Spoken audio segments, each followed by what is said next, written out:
Welcome to exam. Friends, हम लोग जो है लूसेंट ऑब्जेक्टिव बुक्स को कवर कर रहे हैं, जिसमें केमिस्ट्री हम लोग पढ़ रहे हैं। और केमिस्ट्री में आज का टॉपिक है रेडियो एक्टिविटी, रेडियो सक्रियता। तो यदि आप चैनल पर नए हैं तो कृपया इसको सब्सक्राइब कर लीजिए। और चलिए मिलते हैं फर्स्ट क्वेश्चन से। फर्स्ट क्वेश्चन हमारा है कि फर्स्ट क्वेश्चन है रेडियोधर्मिता की खोज किसने की थी। रेडियोधर्मिता की खोज किसने की थी। रेडियोधर्मिता की खोज जो है वो हेनरी ब्रेकरेल ने की थी। रेडियोधर्मिता की खोज किसने की थी। हेनरी ब्रेकरेल ने की थी। नेक्स्ट क्वेश्चन है सेकंड नंबर की रेडियो सक्रियता किसका गुण है। रेडियो सक्रियता जो है वो नाभिक का गुण है। नेक्स्ट रेडियो सक्रिय परिवर्तन में भाग लेता है। रेडियो सक्रिय परिवर्तन में परमाणु का नाभिक भाग लेता है। नेक्स्ट किसी परमाणु के अस्थायी नाभिक में प्रोटॉनों की संख्या होती है। किसी परमाणु के नाभिक के अस्थायी नाभिक में प्रोटॉनों की संख्या कितनी होती है। तो इलेक्ट्रॉनों की संख्या के बराबर होती है। किसके होती है। इलेक्ट्रॉनों की संख्या के जो है बराबर होती है। लेकिन इसमें ऑप्शन नहीं दिया है, तो न्यूट्रॉनों की संख्या से क्या होती है, कम होती है। नेक्स्ट क्वेश्चन देखेंगे रेडियोधर्मिता का यूनिट क्या है। रेडियोधर्मिता का यूनिट क्या है। तो रेडियोधर्मिता का यूनिट जो है वो है क्यूरी। क्या है। रेडियोधर्मिता की यूनिट जो है वो है क्यूरी। नेक्स्ट है रेडियोधर्मी तत्व किसका उत्सर्जन करते हैं। रेडियोधर्मी तत्व जो है वो अल्फा बीटा और गामा किरणों का उत्सर्जन करते हैं। नेक्स्ट है अल्फा और बीटा किरणों की खोज किसने की थी। अल्फा और बीटा किरणों की खोज रदरफोर्ड ने की थी।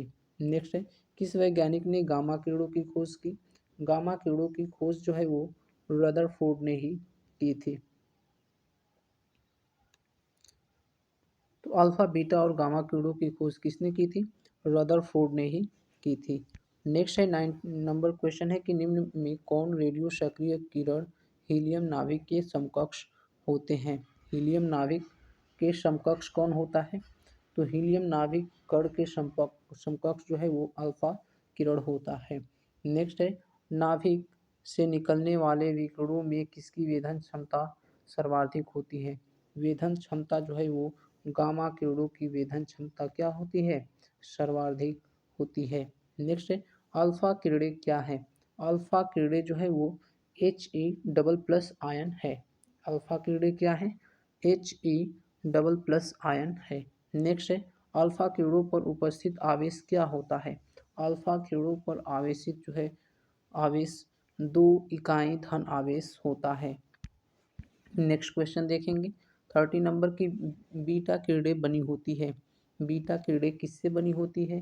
तो बीटा किरणें जो है वो ऋण आवेशित कणों से मिलकर के बनी होती है। नेक्स्ट है 40 नंबर क्वेश्चन है कि निम्न में किसके उत्सर्जन से संभारित आइसोबार्स का निर्माण होता है। तो इसमें जो है बीटा किरणों से क्या होता है, आइसोबार्स संभारित का निर्माण होता है। नेक्स्ट है निम्नलिखित में किसके उत्सर्जन से किसी तत्व का परमाणु क्रमांक 1 बढ़ जाता है। परमाणु क्रमांक क्या हो जाता है, 1 बढ़ जाता है। तो बीटा किरणों के उत्सर्जन से परमाणु क्रमांक जो है वो 1 बढ़ जाता है। निम्नलिखित में से किसमें ऋणात्मक आवेश होती है। ऋणात्मक आवेश किसमें होती है। तो बीटा किरणों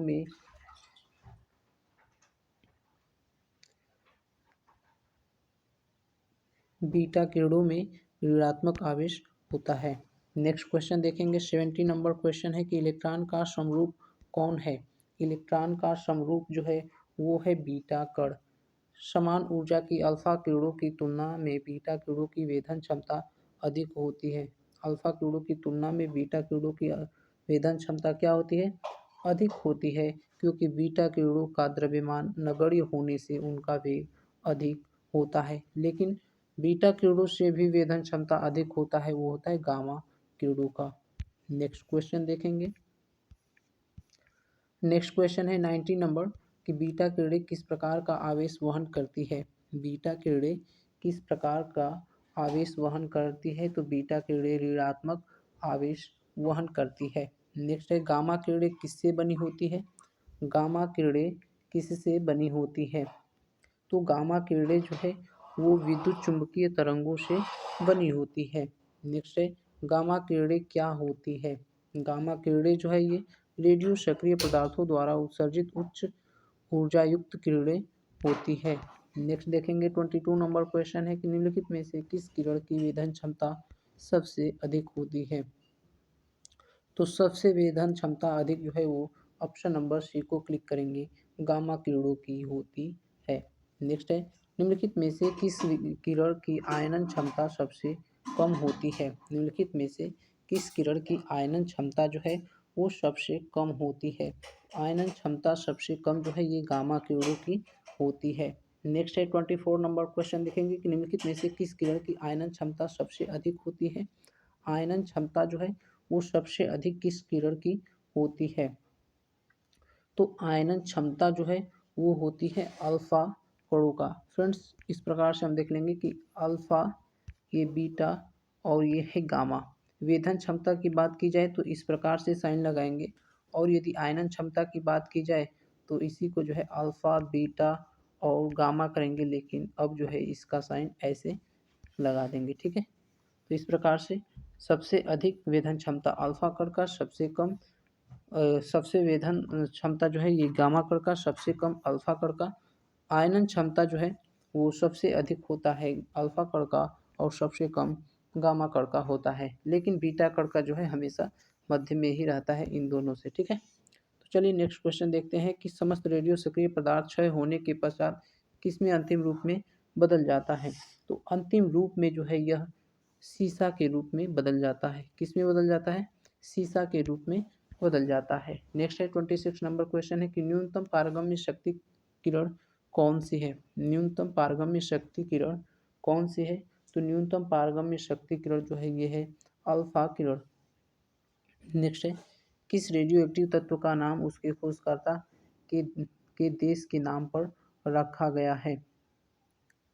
तो वो रेडियो एक्टिव तत्व है पोलोनियम। क्या है? पोलोनियम। नेक्स्ट है निम्नलिखित में से कौन सा तत्व प्रकृति रेडियो सक्रियता नहीं दर्शाता है? तो प्रकृति रेडियो सक्रियता जो है वो एल्यूमिनियम नहीं दर्शाता है। नेक्स्ट है इसके अलावा यूरेनियम, थोरियम और पोलोनियम ये सब रेडियो सक्रियता को दर्शाते हैं। नेक्स्ट है नाभिकीय विखंडन के दौरान श्रृंखला अभिक्रिया को नियंत्रित करने के लिए न्यूट्रॉनों का अवशोषण करने हेतु निम्न में से कौन प्रयोग किया जाता है? तो ये प्रयोग किया जाता है बोरान का। किसका? बोरान का। नाभिकीय विखंडन के दौरान अभिक्रिया को नियंत्रित करने के लिए जो है बोरान का उपयोग किया जाता है। नेक्स्ट है निम्नलिखित में से कौन एक रेडियो एक्टिव तत्व नहीं है? रेडियो एक्टिव तत्व कौन नहीं है? तो रेडियो एक्टिव तत्व जो है वो जर्कोनियम एक रेडियो एक्टिव तत्व नहीं है। नेक्स्ट है कि विघटनाभिक रेडियोधर्मी वस्तुओं को किससे बने पात्र में रखना चाहिए? किससे बने पात्र में रखना चाहिए? तो पीबी लेड के पात्र में रखना चाहिए। नेक्स्ट है 32 नंबर क्वेश्चन है कि एक बीटा कण के उत्सर्जन से परमाणु संख्या तथा परमाणु द्रव्यमान में क्या परिवर्तन होता है? एक बीटा कण के उत्सर्जन से परमाणु संख्या तथा परमाणु द्रव्यमान में क्या परिवर्तन होता है? तो परमाणु जो है एक बीटा कण के उत्सर्जन से परमाणु क्रमांक में एक की वृद्धि हो जाती है। परमाणु क्रमांक में एक की वृद्धि हो जाती है और परमाणु द्रव्यमान जो है वो अपरिवर्तित रहता है। नेक्स्ट है कि एक जो है अल्फा कण के उत्सर्जन से परमाणु क्रमांक और परमाणु द्रव्यमान में क्या परिवर्तन होता है? तो एक अल्फा कण के उत्सर्जन से परमाणु क्रमांक में 2 तथा परमाणु द्रव्यमान में 4 की कमी आ जाती है। परमाणु क्रमांक में 2 और परमाणु द्रव्यमान में 4 की कमी आ जाती है। नेक्स्ट क्वेश्चन देखेंगे कि इसमें जो है ये क्वेश्चन है कि 34 नंबर क्वेश्चन है कि 11 सोडियम 22 है में एक बीटा कण उत्सर्जन के बाद बनने वाला पदार्थ क्या है। अब जब इसमें से एक बीटा कण उत्सर्जन हो जाएगा तो बीटा कण उत्सर्जन से जो है परमाणु क्रमांक क्या हो जाता है, बढ़ जाता है। ये 11 से क्या हो जाएगा, ये 11 से 12 हो जाएगा और 12 परमाणु क्रमांक जो है वो होता है मैग्नीशियम का, Mg मैग्नीशियम का होता है। इसलिए ऑप्शन नंबर ए को क्लिक करके आगे बढ़ेंगे। नेक्स्ट है क्वेश्चन है कि 92 यूरेनियम 236 से 87 यूरेनियम 224 में कितने अल्फा कण और कितने बीटा कण उत्सर्जित होंगे। तो पहले तो हम देखते हैं कि 92 है, ये 92 से कितना कम हो रहा है, 92 से 87 जा रहा है। 87 मतलब 5, 87 मतलब कितना, 5 कम हो रहा है। ठीक है, अब यहाँ पर देख रहे हैं कि 236 से 224 हो रहा है, तो इसमें कितना कम हो रहा है, तो इसमें कम हो रहा है 236 से 236 से 224 है ना, तो 12 कम हो रहा है। तो इसमें जो है टोटल हम कह सकते हैं, अच्छा 24 से 36 है ना, टोटल 8 कम हो रहा है। तो 8 कम हो रहा है, इसका मतलब कि इसमें इसमें 4 से डिवाइड कर देंगे तो दो दो क्या हो जा रहा है, दो जो है, दो अल्फा कण उत्सर्जित हो रहा है। क्या हो रहा है, अल्फा कण उत्सर्जित हो रहा है। और दो अल्फा कण उत्सर्जित होने के कारण इसमें से जो है 2 दूना 4 की कमी हो जाएगी। एक जो है वो बीटा कण उत्सर्जित हो रहा है। लेकिन एक बीटा कण जब उत्सर्जित होगा यदि, तो इसमें से क्या होगा,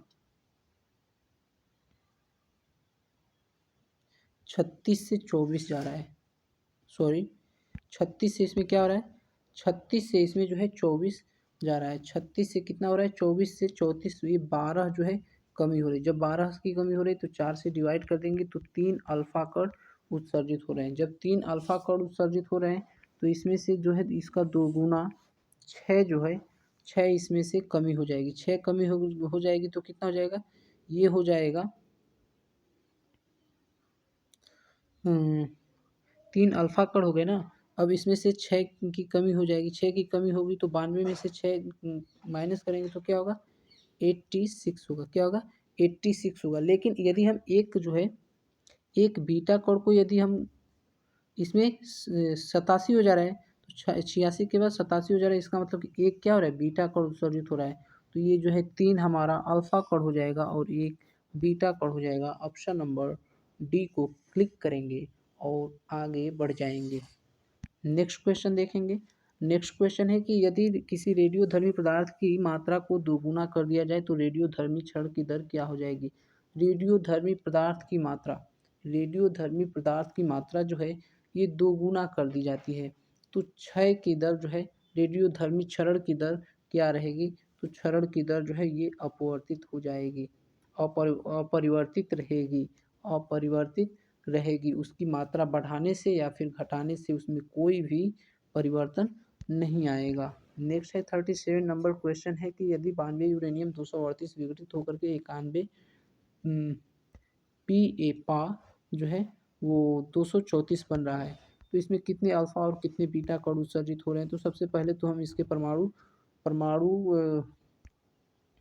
जो है द्रव्यमान को देखेंगे तो ये 38 से 34 हो रहा है। कितना हो रहा है, 38 से 34 हो रहा है। इसका मतलब 4 की कमी हो रहा है। इसका मतलब एक अल्फा कण होगा, एक क्या होगा, अल्फा कण होगा। अब जब एक अल्फा कण है तो इसमें से इसका 2 गुना जो है 2 माइनस हो जाएगा। क्या होगा, 2 माइनस हो जाएगा तो ये हो जाएगा 90, 90 हो गया। यहाँ पर दे रहा है एक प्लस कर रहा है, इसका मतलब एक बीटा कण। तो एक अल्फा कण और एक बीटा कण। ऑप्शन नंबर ए को क्लिक करेंगे और आगे बढ़ जाएंगे। नेक्स्ट क्वेश्चन है 38 नंबर की रेडियोधर्मी पदार्थ का आधा जीवन काल जो है वो 70 दिन है। आधा जीवन काल कितना है, 70 दिन है। उसी पदार्थ का 1 ग्राम कितने दिन बाद जो है 0.25 ग्राम रह जाएगा। ठीक है, तो हम यहाँ पर देख रहे हैं कि 1 ग्राम है ना, तो 1 ग्राम होगा, फिर इसके बाद क्या होगा, इसका आधा जीवन काल 50 ग्राम होगा और फिर 25 ग्राम होगा। यहाँ से 70 दिन में हो जाएगा और यहाँ से फिर ये 70 दिन में हो जाएगा। टोटल कितने दिन हो जाएंगे, टोटल हो जाएंगे 140 दिन में। ये क्या हो जाएगा 0.25 ग्राम हो जाएगा। नेक्स्ट है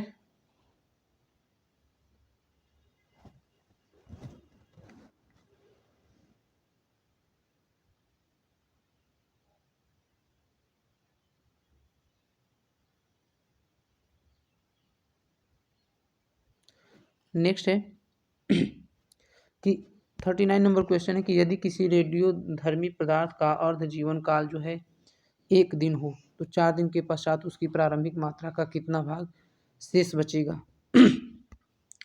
तो हम जानते हैं कि प्रारंभिक मात्रा मान लीजिए कि 1 होगा, 4 दिन बाद पूछ रहा है तो दूसरे दिन जो है वो आधा हो जाएगा।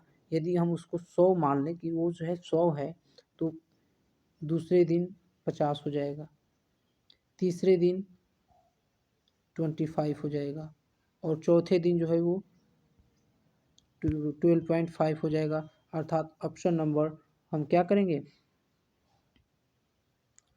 अच्छा, इसको देखिए, पहले पूछ रहा है कि चौथे दिन के बाद 4 दिन के पश्चात, इसका मतलब जो है इस 100 को नहीं देना है। 1 दिन बाद ये 1 दिन हुआ, ये 2 दिन हुआ, ये 3 दिन हुआ और चौथे दिन बाद क्या हो जाएगा, इसका भी आधा कर देंगे तो ये हो जाएगा 6.25। ऑप्शन नंबर सी को क्लिक करके आगे बढ़ जाएंगे। नेक्स्ट है, एक रेडियो एक्टिव पदार्थ की अर्ध आयु जो है 4 महीने है। एक रेडियो एक्टिव पदार्थ की अर्ध आयु कितनी है, 4 महीने है। इस पदार्थ की 3/4 भाग क्षय होने में कितना समय लगेगा। 3/4 भाग का मतलब कितना होता है, 3/4 भाग का मतलब होता है 3/4, मतलब कि 75% क्षय हो जाना चाहिए, बचना चाहिए 25%। हम मानते हैं कि कोई जो है 100% है, वो वो जो है 4 महीने के बाद कितना हो जाएगा, वो हो जाएगा 50%। फिर 4 महीने के बाद कितना हो जाएगा, वो हो जाएगा 25%। ठीक है, तो 75% कितने महीने में समाप्त हो गया है, तो 75% जो है वो समाप्त हो गया है 8 महीने में। टोटल कितने हुए, 8 महीने में 75% समाप्त हो गया है। नेक्स्ट क्वेश्चन देखेंगे, 41 नंबर है कि वह प्रणाली क्या कहलाती है जो प्रागैतिहासिक पदार्थों का काल निर्धारित करने के लिए विघटन विघटन नाभिकता का प्रयोग करती है, विघटन नाभिकता का प्रयोग करती है। तो वह प्रणाली जो है कहलाती है कार्बन काल निर्धारण। क्या कहलाती है, कार्बन काल निर्धारण। नेक्स्ट है 42 नंबर क्वेश्चन है कि पृथ्वी की आयु का आकलन किया जाता है। पृथ्वी की आयु का आकलन जो है वो यूरेनियम डेटिंग विधि से किया जाता है। किससे किया जाता है, यूरेनियम डेटिंग विधि से किया जाता है।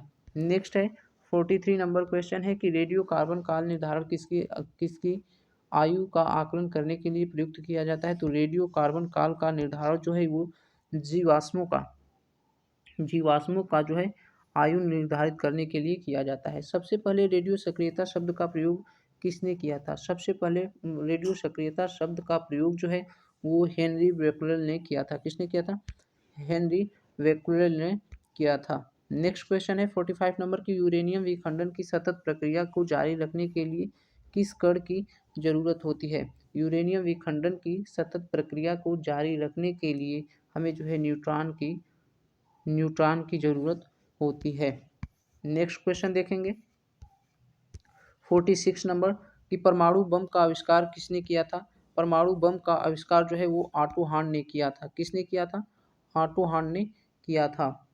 नेक्स्ट क्वेश्चन है 47 नंबर की परमाणु शक्ति संयंत्र किस सिद्धांत पर कार्य करता है। परमाणु शक्ति संयंत्र जो है वो विखंडन की सिद्धांत पर कार्य करता है। किस प्रकार की अभिक्रिया से सबसे अधिक हानिकारक विकिरण पैदा होती है। तो सबसे अधिक जो है हानिकारक विकिरण पैदा होती है विखंडन अभिक्रिया से। किससे, विखंडन अभिक्रिया से। नेक्स्ट है 49 नंबर क्वेश्चन है कि निम्न में से कौन सा ऊर्जा जो है कौन सा सौर ऊर्जा का स्रोत नहीं है। सौर ऊर्जा का स्रोत कौन नहीं है, तो ये नाभिकीय संलयन सौर ऊर्जा का स्रोत नहीं है। नेक्स्ट है कि नाभिकीय संयंत्र में ग्रेफाइट का उपयोग किया जाता है। तो ये किया जाता है स्नेहक की तरह ग्रेफाइट का उपयोग किया जाता है। नेक्स्ट है न्यूक्लियर रिएक्टरों में विमंदक और प्रशीतक दोनों तरह प्रयुक्त होने वाला पदार्थ कौन है। तो ये है बी भारी जल। विमंदक और प्रशीतक के रूप में प्रयोग किया जाता है भारी जल को। नेक्स्ट है 52 नंबर क्वेश्चन है कि रेडियो धर्मिता नापी जाती है। रेडियो धर्मिता जो है वो मापी जाती है गीगर और मूलर काउंटर द्वारा। हाइड्रोजन बम किस सिद्धांत पर कार्य करता है। हाइड्रोजन बम जो है वो अनियंत्रित संलयन अभिक्रिया पर कार्य करता है। हाइड्रोजन बम विकसित किया था। हाइड्रोजन बम जो है वो सर्वप्रथम जो है एडवर्ड टेलर ने विकसित किया था। हाइड्रोजन बम का आविष्कार किसने किया था? एडवर्ड टेलर ने किया था। नेक्स्ट क्वेश्चन है, रेडियोधर्मी पदार्थ में किस किस दौरान कोई परिवर्तन द्रव्यमान या आवेश में नहीं होता है? तो वो जो है वो गामा किरणों के उत्सर्जन से कोई परिवर्तन नहीं होता है। नेक्स्ट है, निम्नलिखित रेडियो तत्वों में से किसका उपयोग मनुष्य के शरीर में रक्त प्रवाह की गति को मापने के लिए किया जाता है? तो रेडियो सोडियम में। नेक्स्ट है, अल्फा बीटा